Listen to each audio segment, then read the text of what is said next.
Okay, so guys, this is now the last topic covered in our pre-final examination. So we have here the epidemiological environment. So what is uh, epidemiological environment?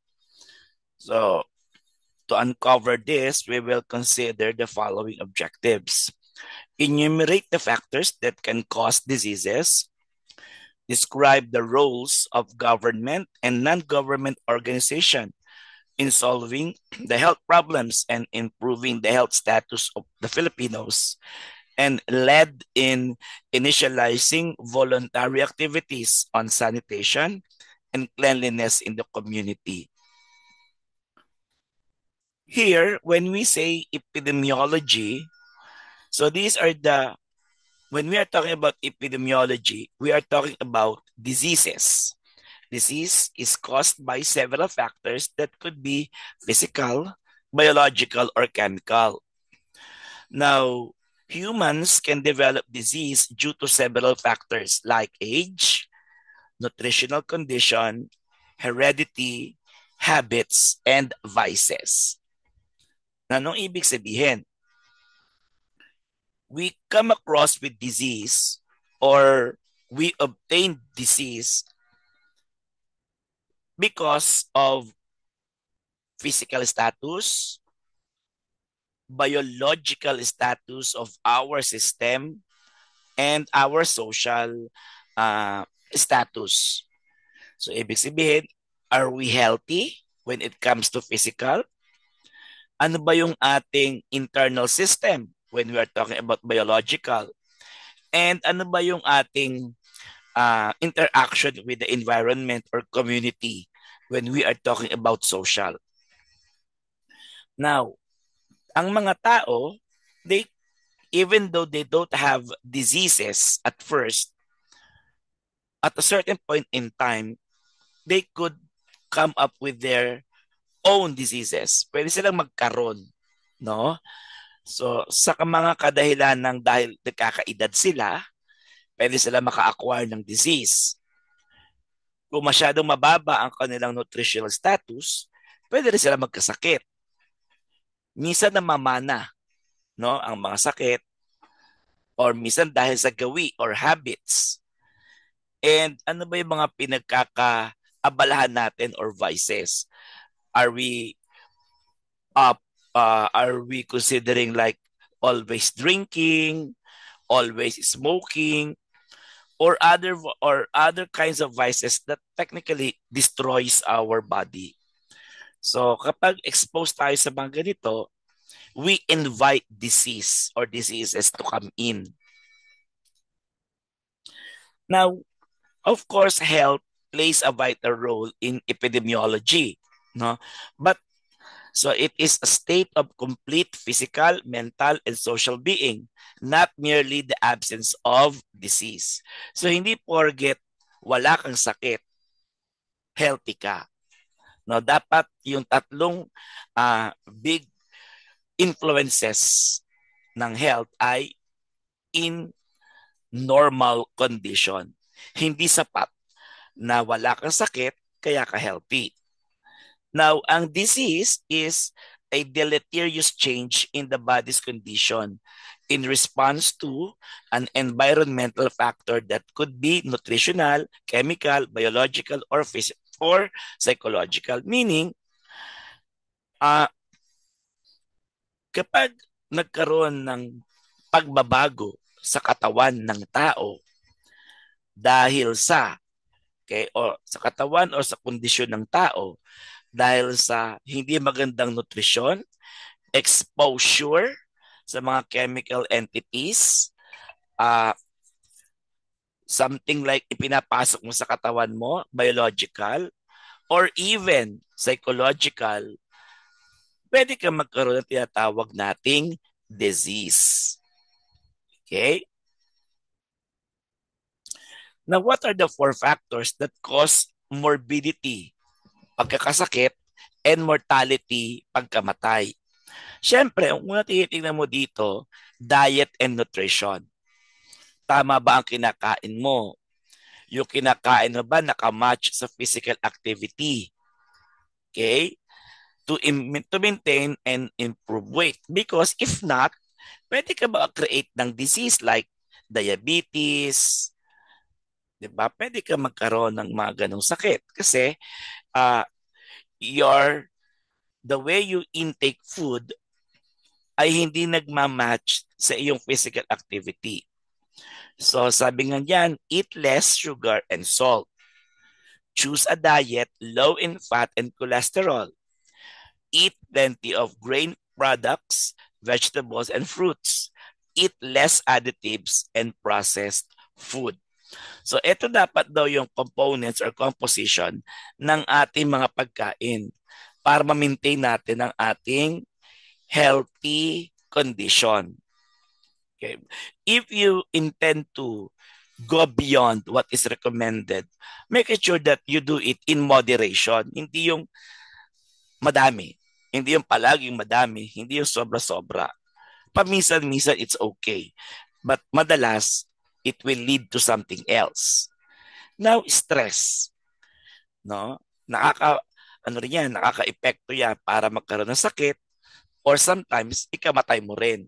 Especially uh, if the stress thing or yung cause ng stress is you bring it to your heart. Diba? Binibit-bit mo na.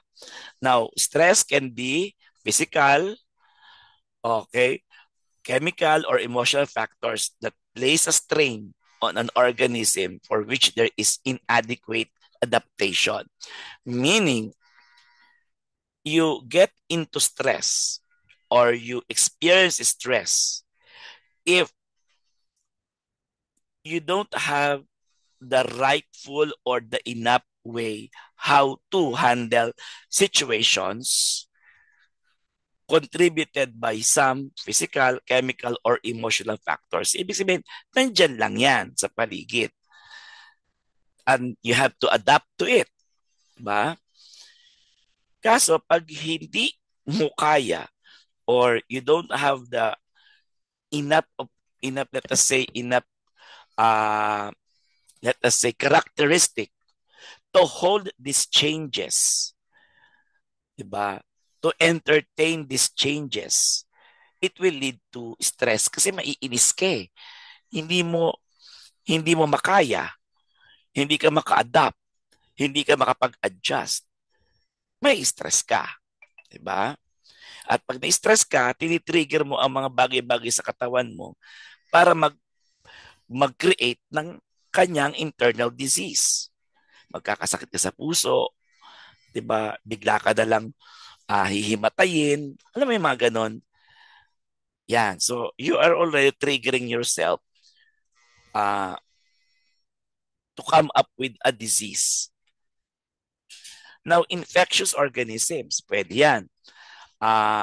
Na-acquire mo from the community or from your circle of friends. Now, infectious disease yung nakakahawa is 43% of all disease deaths annually. No? Maraming taong namatay because of infectious organisms. Children, diarrhea represents high mortality sa mga bata kasi dehydration, no? Ang dinadala ng diarrhea. For adult, it's more on infection of the respiratory tract infection, yung sa lungs. Bakit? Ano ang common sa mga adults? Drinking and smoking. Yan ang mga vices, no? Na contributory sa disease of the lungs. Lalo na kung maagang bata-bata pa lang, naninigarilyo na. Bata pa lang, umiinom na. So it may trigger the formation of disease in your body. Diba? So kung smoker, lungs. Kung drinker, liver. Now AIDS being one of the known diseases na due to in relation to ma so due to somehow sexual activities as of today Actually, baka nga more than na. We have 30 million people infected worldwide. Although we know for a fact that AIDS may not only come from, you may acquire AIDS, no, not only from sexual activities, but sometimes blood transfusions, or sometimes infected with a needle, like yung ginagamit sa mga injections. Aksidente, nagamit pala sa infected one.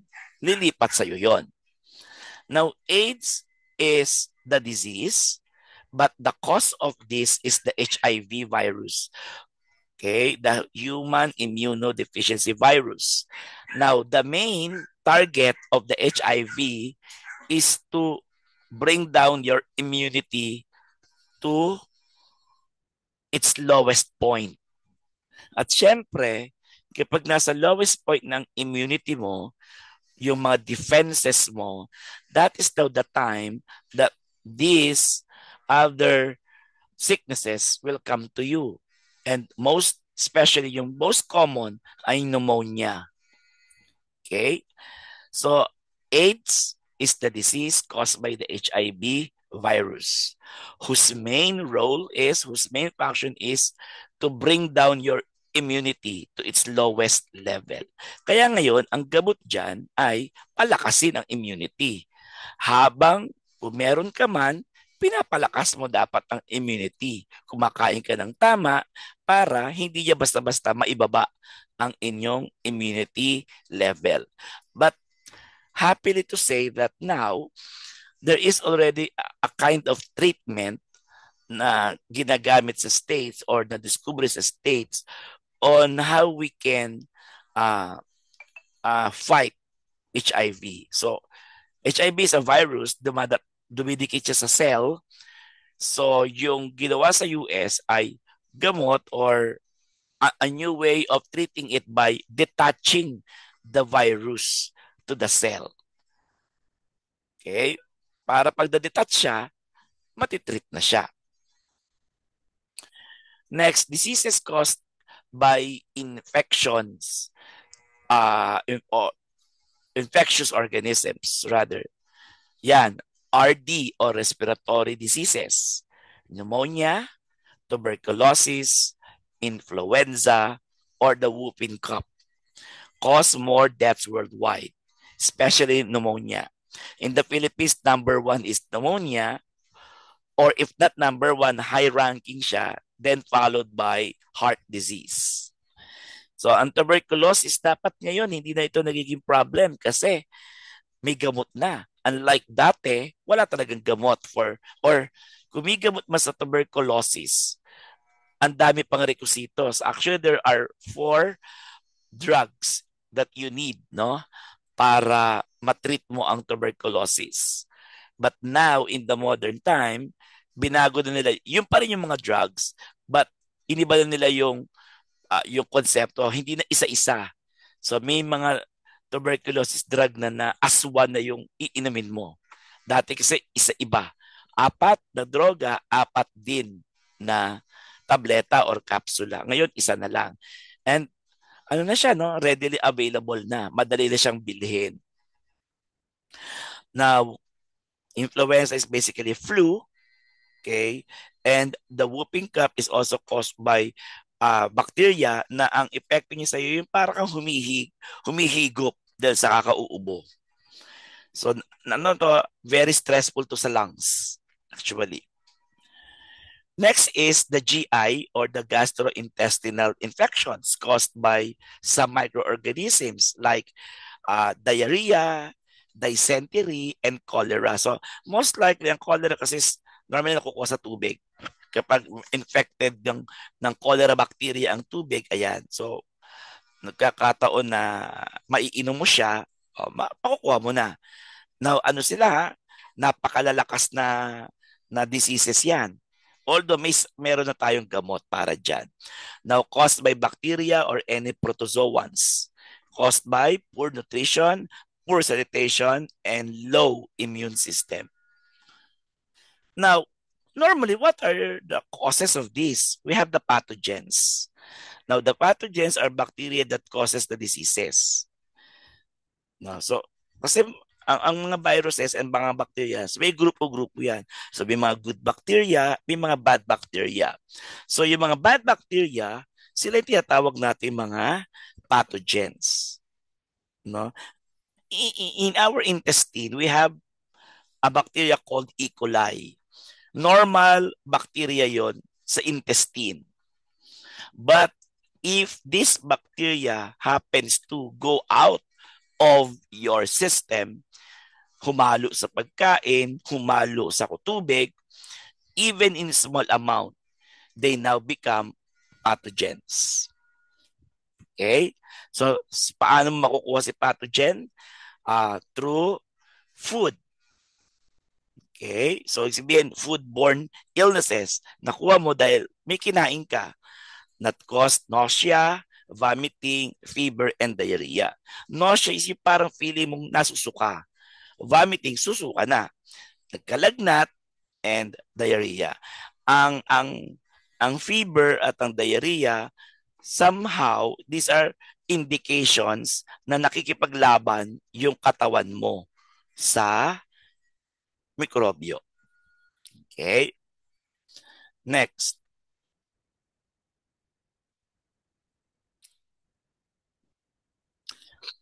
How can we prevent the GI infection? Siyempre, hindi naman nalalayo yan sa panahon ng COVID.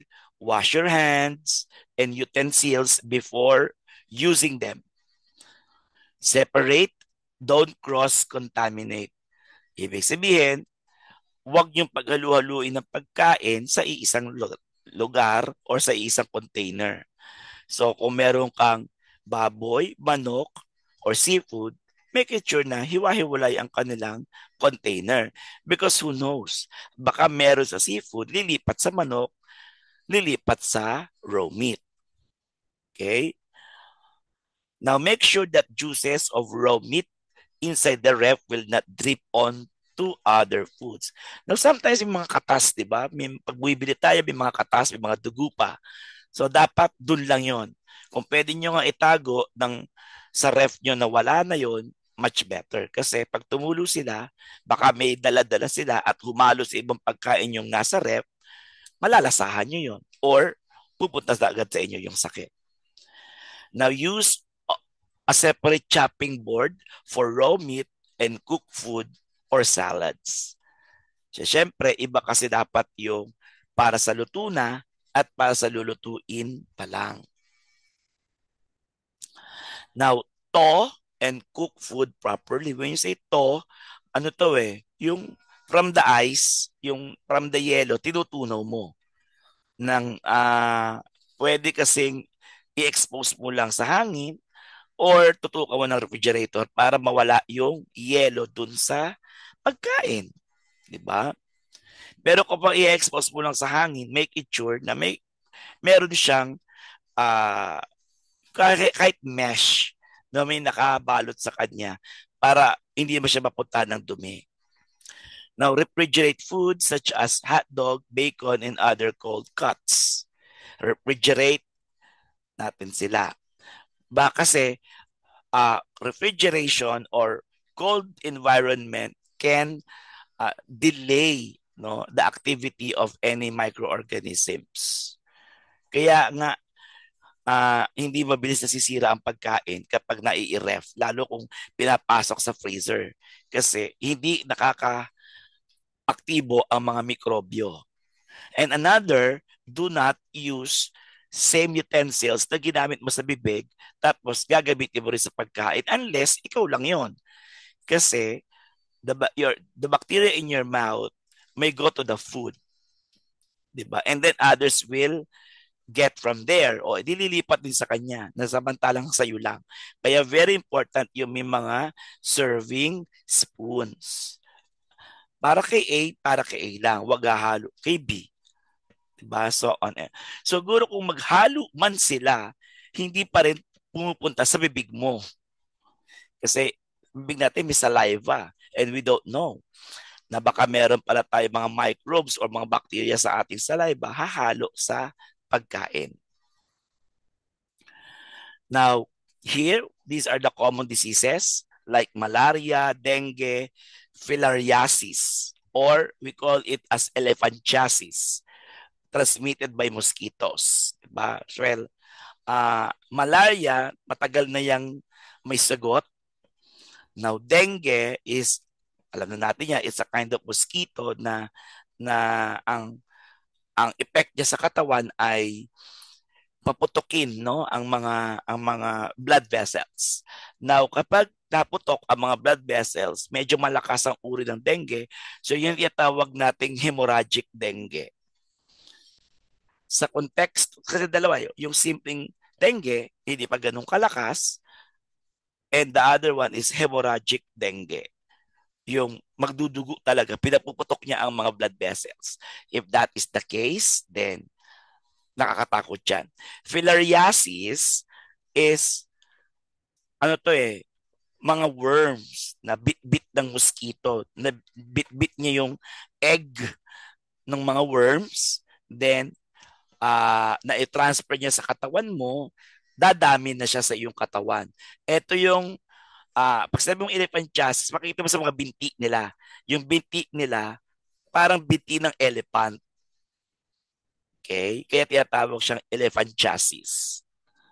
Okay, but these are worms, small worms na nandun sa binti mo, doon na dumami na kaya sila napunta doon ay kinagat ka ng lamok na carrier, no? Kaya talagang dapat paglamok, patay ng patayan. Next is the parasitic nematodes. So these are mga worms naman, no? Na pwede mo rin makuha sa pagkain like hookworm, roundworm, or pwede rin kasi nakuha mo na naglalaro ka sa mga maduming lugar. So kaya poor sanitation. Then pwede rin caused by guinea worms. No, can live for a year while growing up to 3 feet in length. So imagine mo, no? Pag pumasok sa katawan mo. Then we have onchocerciasis or river blindness. So, ano lang yan? Cause, well, probably it has something to do with the eyes, no? Meron kayong mapipil na ganyan, but this is caused by black flies. I just don't know if meron lang ganyang record sa Philippines or these are just literatures na pinapresent ko sa inyo. Kung may record niya sa Philippines, most likely hindi ganun kataas pa kasi hindi siya nagiging sensational. Next is the trachoma, an eye disease caused by bacterium found where sanitation is poor. So, eye disease sa mata. So, sabihin, when you come across with trachoma virus, so, ang target niya mata. So, here we have the HIV virus, so it's spread by contact with certain body fluids of a person, okay, which HIV, commonly during unprotected sex. Kaya sabi ko sa inyo, so one good thing for sex ay you have to do it sa isang tao lang. Huwag yung pasalin-salin. Kasi hindi mo kalala, baka yung maka-next mo ay meron. Take note that the window period in order for HIV to appear or to manifest in the human body ay 3 to 5 months. Okay? Kaya kung halimbawa, sa unang salang mo pa lang ay meron na pala siya na i-transfer na sa'yo, hindi mo agad makikita yon. Hindi mo agad mapifeel. Kasi it must take that long bago mo pa maramdaman. The question, take note na bago mo pa maramdaman.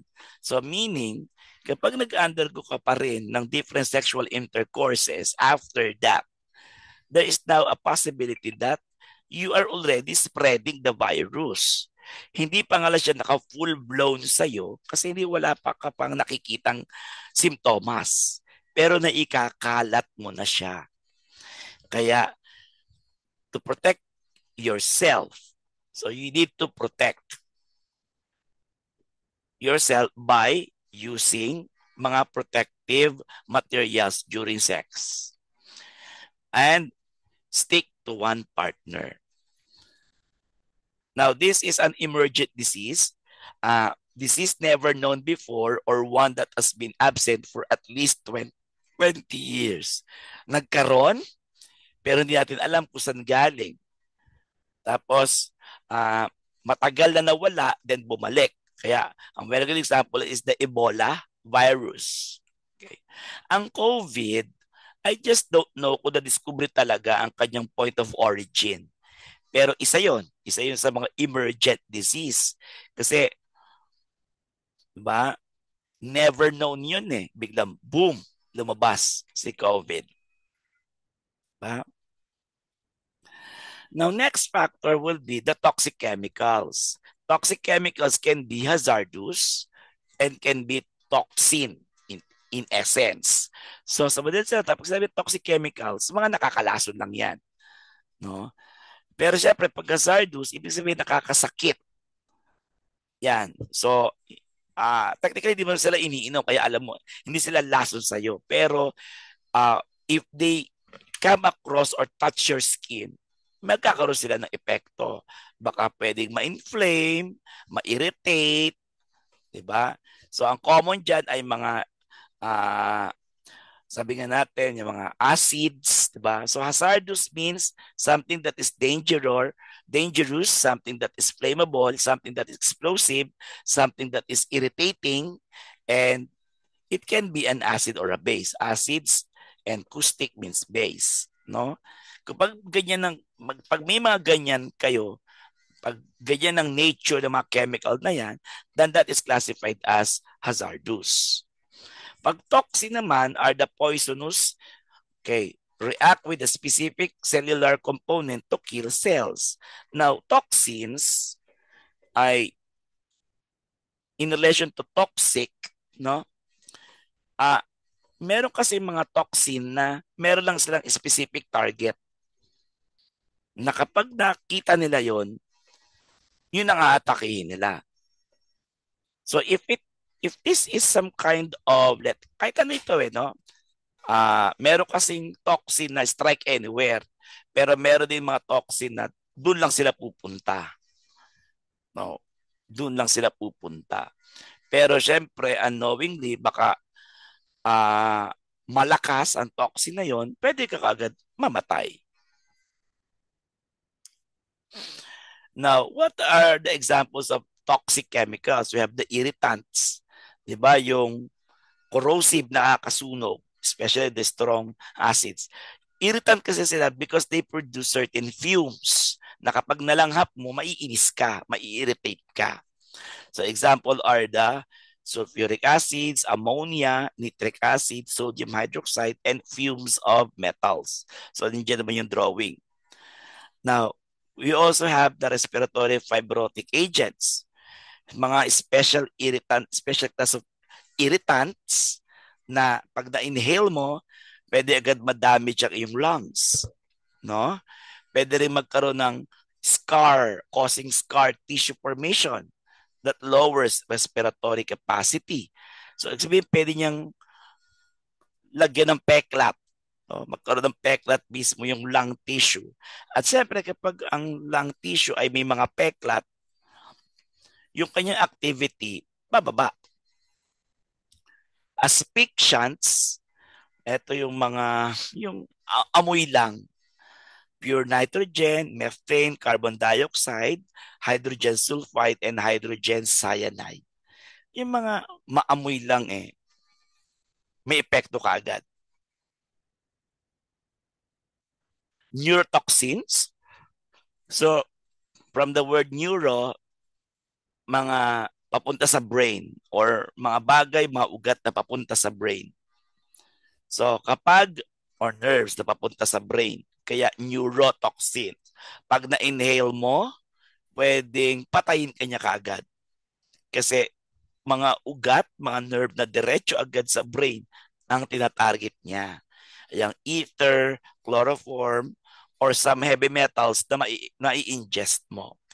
Heavy metals, these are the mercury, the iron. Kaya lang, mas malakas dun sa mercury kasi meron siyang amoy, no? Meron siyang distinct na amoy. Pag naamoy mo, it's a neurotoxin. So pwede kang mamatay. Mutagens, these are chemicals or let us say a process like radiation na capable of modifying your genetic code sa iyong DNA. So bata ka pa lang, let's say bata ka pa lang, tapos hindi ka pa nag-asawa, tapos nag-asawa ka, magkakaanak ka, pero exposed ka sa mga chemicals and radiations na ito, baka na-acquire mo na yung may mga alterations na ngayon sa genetic code na pwedeng matransfer na sa bata. Kaya, makikita mo, yung manifestations na yun, nasa bata na. So, kasi na-expose ka pala sa mga mutagens. Again, mutagens are group of kung ano man yan, toxins na capable of altering the genetic material in the cell. Kaya pag nagkaroon ka ng anak, lilipat sa kanya kasi iba na yung genetic material na meron siya. Okay? So, that's it. Ganyan kasimple lang ang mga epidemiological. By the way, when you say epidemiology, this is basically a science that deals with diseases, origin, and how we can prevent or control it. Ha? Kaya kapag nasa isang lugar at alam nating merong presensya ng mga sakit, epidemiologist ang unang-unang ipinatatawag. Kasi yun ang line of expertise. Detect, determine, and prevent yung mga illnesses na yun. Kung ano ang meron sa lugar, bakit meron silang ganong mga uri ng sakit. So ang epidemiologist na ang bahala magsabi doon. And here, there are two effects of radiation in the body kapag naka-absorb ka nito, lalo't buntis. Kaya controlled ang X-ray kapag sa buntis eh. Radiation have two effects. It can be somatic, it can be genetic. So ito din genetic.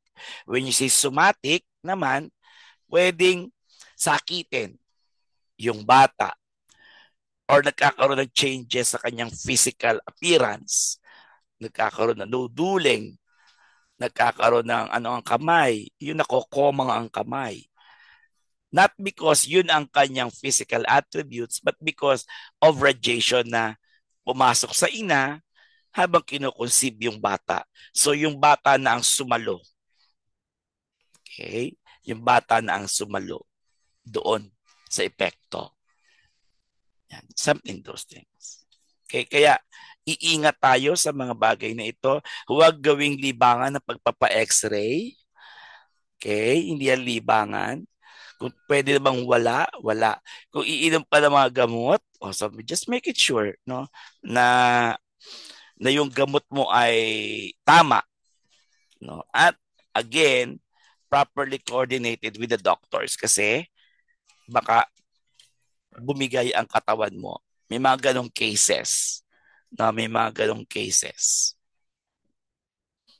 Hindi pala tama sa iyo kaya imbes na gumaling ka, magkakasakit pa todo. Okay? So that would be, thank you very much.